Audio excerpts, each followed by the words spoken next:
నమస్తే Kapil chits జేహో success మంత్ర కార్యక్రమానికి స్వాగతం. నేను శీల. ఇవాల్టి మన topic personal life, professional life. ఈ రెంటిలో ఏ లైఫ్లో ఉన్నప్పుడు మనం ఎక్కువగా సంతోషంగా ఉంటున్నాం, ఏ లైఫ్లో ఉన్నప్పుడు ఎక్కువ స్ట్రెస్కి గురవుతూ ఉన్నాం. చాలామంది ప్రొఫెషనల్ లైఫ్లో ఉన్నప్పుడు ఎక్కువ స్ట్రెస్కి గురవుతున్నామని అనుకుంటూ ఉంటారు. మరి ఇది ఎంతవరకు నిజం? ఈ విషయం గురించి మనకు తెలియజేయడానికి ప్రొఫెసర్ ప్రదీప్ కుమార్ గారు మనతో పాటు ఉన్నారు. అలాగే డిస్కషన్లో పార్టిసిపేట్ చేయడానికి కొంతమంది స్టూడెంట్స్ కూడా ఉన్నారు. వాళ్ళందరినీ పరిచయం చేసుకుందాం. Good morning sir. Good morning అండి. Good morning students. Good morning sir. Personal life, professional life అంటే ఏంటి? ప్రొఫెషనల్ లైఫ్ అని అంటే క్లియర్గా అంటే సాధారణంగా చెప్పాలి అని అంటే మనము ఏ పని అయితే చేస్తే మనకి డబ్బు సంపాదిస్తున్నామో దట్ ఈస్ ప్రొఫెషనల్ లైఫ్ అండి. పర్సనల్ లైఫ్ అని అంటే మనం అంటే ఈ పిల్లలతో కానీ పేరెంట్స్తో కానీ గడిపి జీవిస్తున్నది, అక్కడ ట్రాన్సాక్షన్ వేరు. ఇది పర్సనల్ లైఫ్. సో ఈ రెండిట్లో తేడా ఎందుకు వస్తుంది, ఎలా వస్తుంది అనేది యాక్చువల్గా ప్రతి మనిషికి 24 గంటలు ఉన్నాయండి. అయితే తనువు, మనసు, ధనము ఈ మూడింటికి గనక క్లియర్గా డివిజన్ చేసి చూసుకుంటే కనుక తనువుకి 8 గంటలు, మనసుకి 8 గంటలు, ధనానికి 8 గంటలు. అయితే ఈ టైం డివిజన్ అనేది ఇప్పుడు నేను చెప్తున్నట్టు 8 చేసుకోవాల్సిన అవసరం లేదు, ఎవరికి తగ్గట్టు వాళ్ళు చేసుకోవచ్చు. అయితే ఇప్పుడు బాడీకి 8 అవర్స్ ఏంటి, పడుకోవడము, తినడము, స్నానం చేయడము, ఎక్సర్సైజ్ చేయడం, ఇలాంటివి 8 అవర్స్ పెట్టుకున్నాను, 8 to 9 అవర్స్ వాట్ ఎవర్. దాని తర్వాత ఈ ధనానికి అంటే డబ్బు సంపాదించడానికి 8 గంటలు. అయితే ఈ మనసుకి అనేది చూడండి, ఇది ఏంటంటే రిలేషన్షిప్స్, సంబంధాలు, హ్యాపీగా ఉండడము, ఇట్లాంటి అన్నిటికీ 8 గంటలు. ఇప్పుడు ఏమైందంటే దేనికి ఎంత టైం ఇవ్వాలో అనేది తెలుసుకోలేకపోతున్నారు. దానివల్ల దీనికి ఎక్కువ ఇవ్వాలా, దానికి ఎక్కువ ఇవ్వాలా అనే దాంట్లో ప్రెషర్లోకి వచ్చేసి, ఒత్తిడిలోకి వచ్చేసి డబ్బు ఎక్కువ ఉంటే హ్యాపీగా ఉంటాము అనే చిన్న మాన్యత, కండిషనింగ్ వల్ల ఈ ప్రొఫెషనల్ లైఫ్లో ఎక్కువ టైం స్పెండ్ చేయాల్సి వస్తుంది, ఒత్తిడికి గురవుతున్నారు. ఇంటికి వచ్చిన తర్వాత అది సరిగా షేర్ చేసుకోలేకపోతున్నారు ఇంట్లో. దానివల్ల ఇంట్లోంచి ఆఫీస్కి, ఆఫీస్లోంచి ఇంటికి స్ట్రెస్ క్యారీ అవుతూనే ఉంది. సో ఈ లైఫ్ అనేది ఒకటేనండి. ఈ విడివిడిగా కంపార్ట్మెంటలైజ్ చేసి పర్సనల్ లైఫ్, ప్రొఫెషనల్ లైఫ్ అట్లాంటిది ఏమీ లేదు, ఒకటే లైఫ్. Okay sir. ఇప్పుడు పర్సనల్ లైఫ్లో ఎక్కువ స్ట్రెస్కి గురవుతున్నామని కొంతమంది, ప్రొఫెషనల్ లైఫ్లో ఎక్కువ స్ట్రెస్కి గురవుతున్నామని కొంతమంది, రెండూ బాగానే ఉన్నాయని కొంతమంది అనుకుంటూ ఉంటారు. అసలు ఏది కరెక్ట్ దీంట్లో?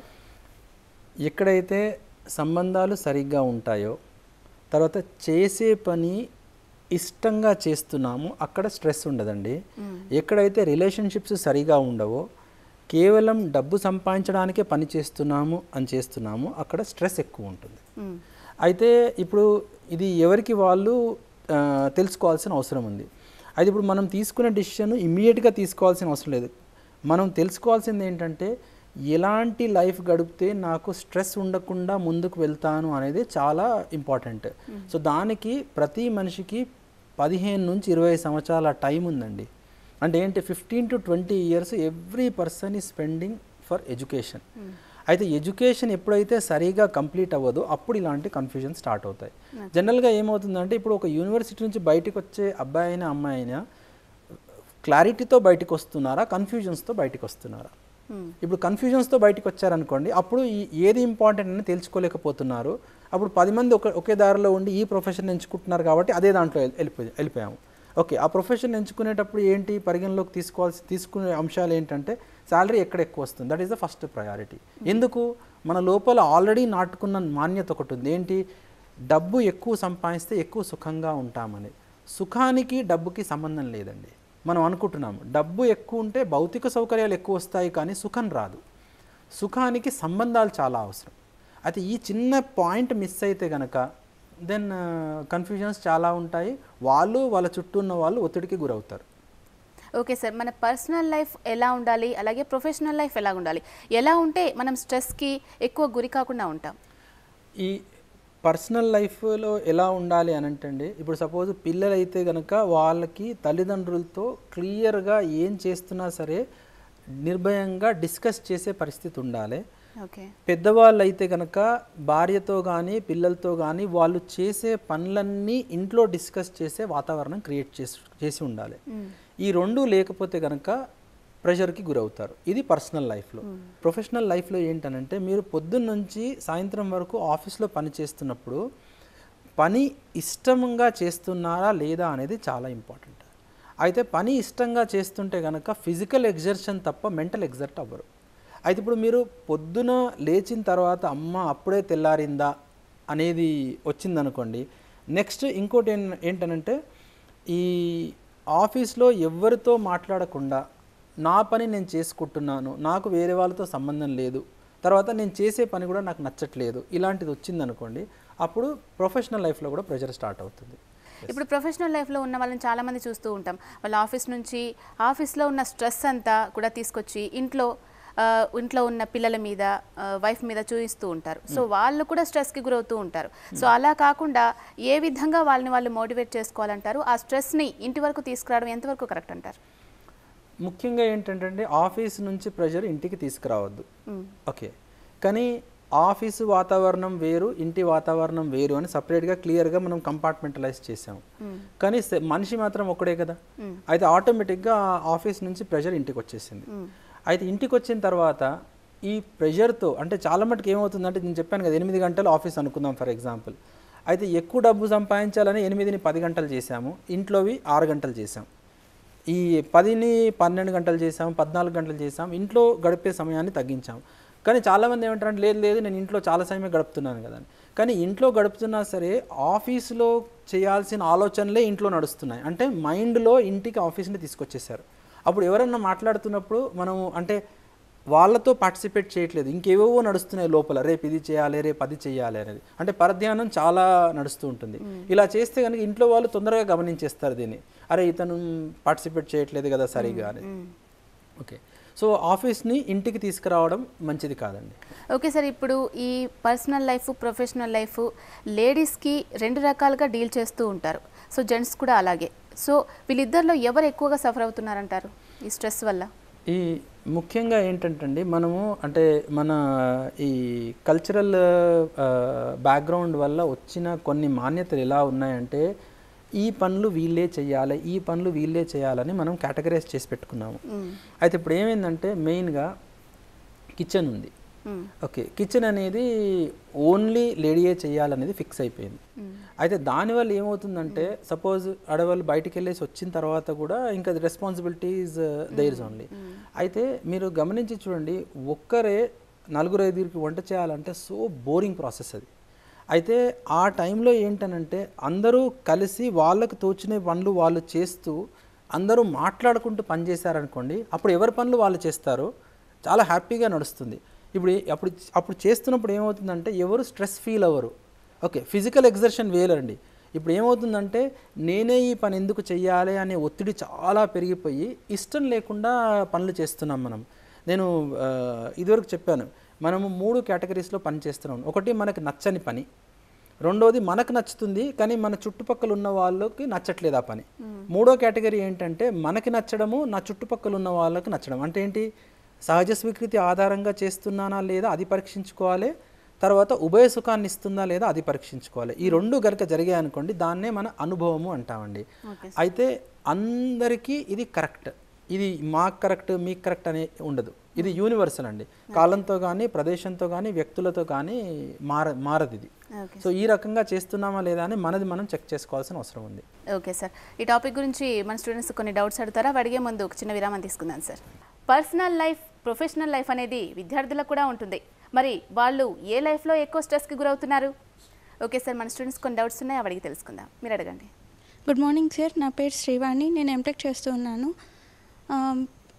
పర్సనల్ లైఫ్, ప్రొఫెషనల్ లైఫ్ 2 గడుపుతున్నప్పుడు ఇప్పుడు చిల్డ్రన్ మీద కూడా కాన్సన్ట్రేషన్ చేయలేకపోతున్నారు పేరెంట్స్. అది కూడా ఒక రీజన్ కదా సార్, అది ఎలా సొల్యూషన్ తీసుకోవాలి?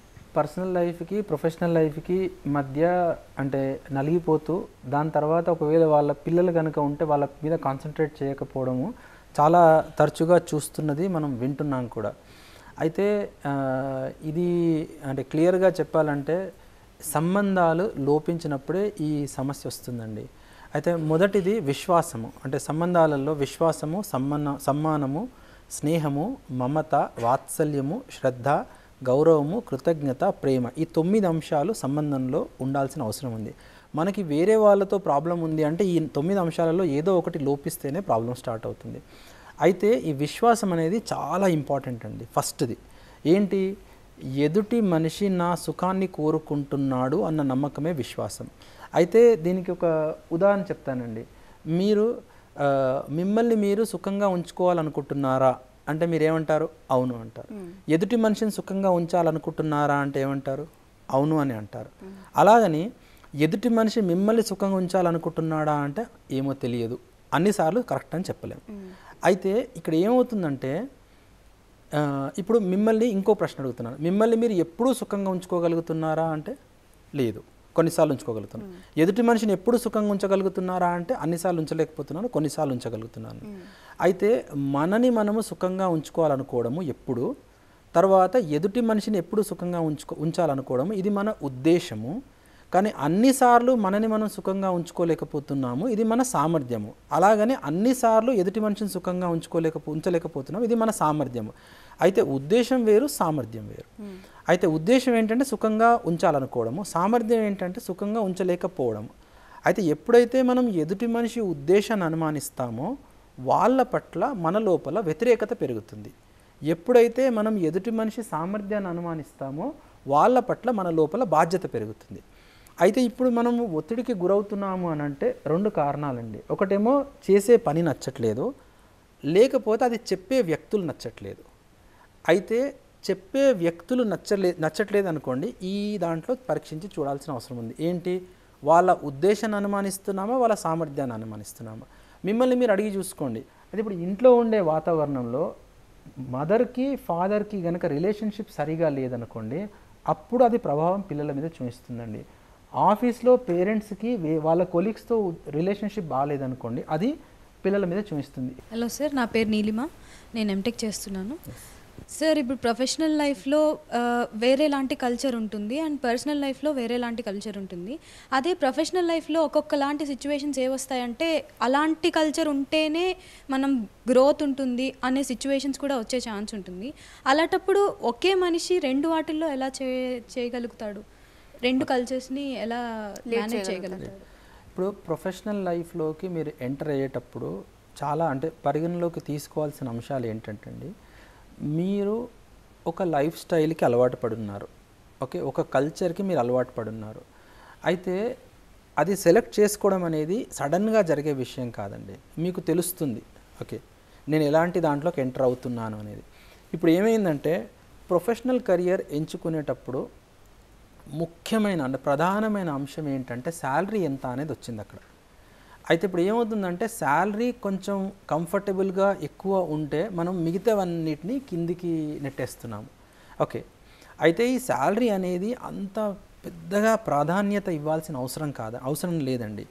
ఇది ఎందుకు ఇస్తున్నాము అంటే మన లోపల నాటుకుపోయిన మాన్యత ఏంటంటే నా దగ్గర ఎక్కువ డబ్బులు ఉంటే నేను ఎక్కువ సుఖంగా ఉంటాను అనేది ఒకటి నాటుకుపోయి ఉంది.